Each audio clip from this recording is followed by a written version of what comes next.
الرجيم قال النبي صلى الله عليه وسلم صيام عرفة أحتسب على الله أن يكفر السنة التي قبله ويكفر السنة التي بعده أو كما قال النبي صلی اللہ علیہ وسلم۔ دیکھو میرے بھائیو، عرفہ کی رات میں الحمدللہ ہم داخل ہو چکے ہیں۔ مکہ مکرمہ میں چند گھڑیاں باقی ہے عرفے کا دن ختم ہونے میں۔ آج کا وہی دن ہے کہ جس دن میں ہمارے پیارے آقا سرور کونین امام الانبیاء محبوب کبریا رسالت مآب صلی اللہ علیہ وسلم نے بڑا لمبا خطبہ دیا تھا حجۃ الوداع کے موقع کے اوپر۔ اس خطبے کے اندر حقوق بیان کیے، حقوق، اور خصوصاً عورتوں کے بارے میں بتایا کہ یہ اللہ کی بندیاں ہیں، ان کے ساتھ اچھا سلوک کرنا، آپس کے معاملات کے بارے میں بتایا۔ بڑا عجیب خطبہ دیا تھا ہمارے آقا صلی اللہ علیہ وسلم نے۔ 1 لاکھ سے زیادہ کا مجمع تھا اور کچھ صحابی تھے جو اللہ کے رسول کی آواز کو بھی پہنچا رہے تھے۔ اور اسی دن، یہی وہ دن ہے جس میں قرآن کریم کی ایک آیت اتری 5ویں پارے میں، الیوم اکملت لکم دینکم واتممت علیکم نعمتی ورضیت لکم الاسلام دینا۔ یہ آیت یہودی کہتے تھے اگر ہمارے وہاں اترتی نا ہم اس کو عید کا دن مناتے۔ آج میں نے تمہارے دین کو مکمل کر دیا، الیوم اکملت لکم دینکم۔ اب چھیڑ چھاڑ کی گنجائش نہیں، جو مسائل ہے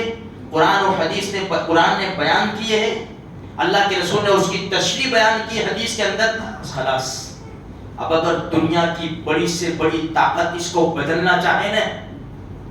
تو یہ کبھی بھی نہیں ہو سکتا۔ مسلمان اس کو برداشت بھی نہیں کر سکتا، اور قرآن کریم نے خود ذمہ داری لی ہے، اِنَّا نَحْنُ نَزَّلْنَا الذِّكْرَ وَإِنَّا لَهُ لَحَافِظُونَ۔ ہم نے ہی اسی کو اس کو نازل کیا، ہم ہی اس کی حفاظت کریں گے۔ تو آج یہ آیت کریمہ عرفے کے دن نازل ہوئی تھی، ہمارے دین کو مکمل کیا، اور اللہ فرماتے ہیں میری نعمت کو میں نے پورا کیا،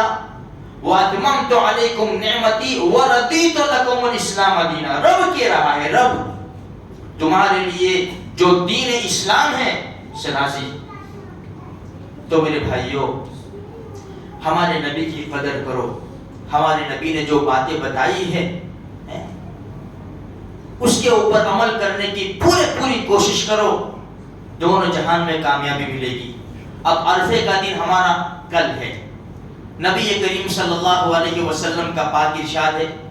کہ صیام عرفہ، عرفے کے دن کا روزہ، میں اللہ سے امید کرتا ہوں کہ 1 سال گزشتہ 1 سال اگلے اللہ یہ روزے کی برکت سے گناہ معاف فرما دے گا۔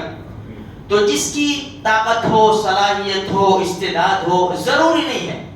رکھنا چاہے تو آئندہ کل سنیچر 9 ذی الحجہ کا عرفے کے دن کا روزہ رکھ سکتے ہیں۔ جس کو رکھنا چاہے رکھے، طاقت ہو تو ضرور رکھے، اس کا بہت بڑا ثواب ہے۔ دوسری بات یہ ہے کہ دیکھو،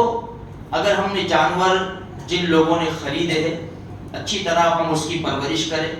محبت کے ساتھ اس کے اوپر ہاتھ بھی پھیریں۔ اللہ کے رسول صلی اللہ علیہ وسلم نے فرمایا تم جس جانور کو ذبح کرو گے اس کا سینگ اور اس کا جو کچھ بھی ہے وہ سب لایا جائے گا۔ اسی لیے میرے بھائیوں، ہمارے معاشرے کے اندر ایک غلطی یہ ہے کہ بھئی جانور کو ہم اللہ کے نام کے اوپر ذبح کرتے ہیں، راستے میں کبھی سینگ ملتے ہیں، کبھی چھیچڑے ملتے ہیں، کبھی کیا ملتا ہے، کبھی کان ملتے ہیں راستے میں۔ یہ غلط میسج جاتا ہے۔ دیکھو ہم انسان ہیں، ہم ناخن کاٹیں گے، بال کاٹیں گے، تو اس کا بھی مسئلہ یہ ہے کہ اس کو پھینکو مت، اس کو جمع کر کے دفن کرو۔ آج افسوس کی بات ہے، اسی لیے دیکھو جن گھروں کے اندر سہولت ہے، جن وہ کھڈا کھود سکتے ہیں، ان کو چاہیے کہ قربانی کا خون، قربانی کے جانور کا خون اس میں جائے۔ لیکن پکے مکانات ہے، اپارٹمنٹ میں رہتے ہیں، کوئی شکل نہیں ہے، تو کوئی حرج کی بات نہیں کہ بھئی اگر خون اگر نالی میں چلا جاتا ہے تو کوئی حرج کی بات نہیں، لیکن ایک بات کا احتیاط رکھو، صفائی آدھا ایمان ہے، الطہارۃ نصف الایمان، اور خصوصاً وہ جانور جو اللہ کے نام کے اوپر ہم ذبح کرتے ہیں، نبی کریم صلی اللہ علیہ وسلم کی طرف سے ہم ذبح کرتے ہیں، اپنی طرف سے ذبح کرتے ہیں، تو بھائی بہت احتیاط کرو کہ راستے کے اندر یہ ایسی چیزیں ہمارے محلوں کے اندر نظر نہ آئے، اس کا بڑا اہتمام کرو، ڈسٹ بین وغیرہ کا اس کو ایک جگہ جمع کرو، وہ باہر روڈ کے اوپر نظر نہ آئے، ورنہ یہ کیا ہو، یہ سب دیکھا جاتا ہے نا تو پابندیاں بڑھتی چلی جاتی ہے۔ دوسری ایک بات میں آپ کو بتاؤں کہ دیکھو جو شریعت نے بتایا نا جانور، بھائی بکرا بکری گائے بھینس وغیرہ، اب یہ مسئلہ ہے گائے کا۔ اب دیکھو بھائی اگر ہم جس حکومت میں رہتے ہیں اگر وہ منع کرتے ہیں تو ہمارے پاس دوسرا آپشن تو ہے نا، دوسرا آپشن ہے، تو اگر فساد برپا ہو جاتا ہو تو ہم یہ کام نہ کریں، ہمارے پاس دوسرا آپشن ہے اس کے علاوہ، تو ہم اس طرح کا کام کریں۔ تو میرے بھائیوں جو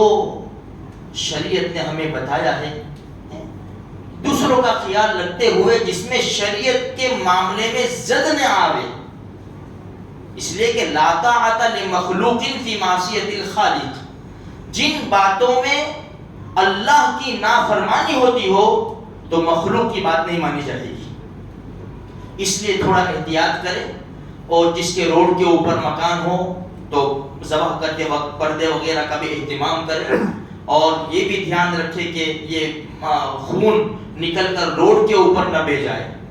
کیونکہ یہ اچھی چیز نہیں ہے، اچھی بات نہیں ہے۔ یہ تمام باتوں کا خاص ہم اہتمام کریں میرے بھائیوں، اور اپنے آگے پیچھے والوں کو بھی سمجھاوے، کوئی لڑائی جھگڑا کرنے کی بات نہیں ہے، اچھے انداز سے سیدھے انداز سے اب کہہ دو، مانے تو ٹھیک ہے، نہ مانے تو کوئی حرج کی بات نہیں، کیونکہ بقرہ عید کے دن چھریاں ہاتھ میں ہوتی ہے بھائی،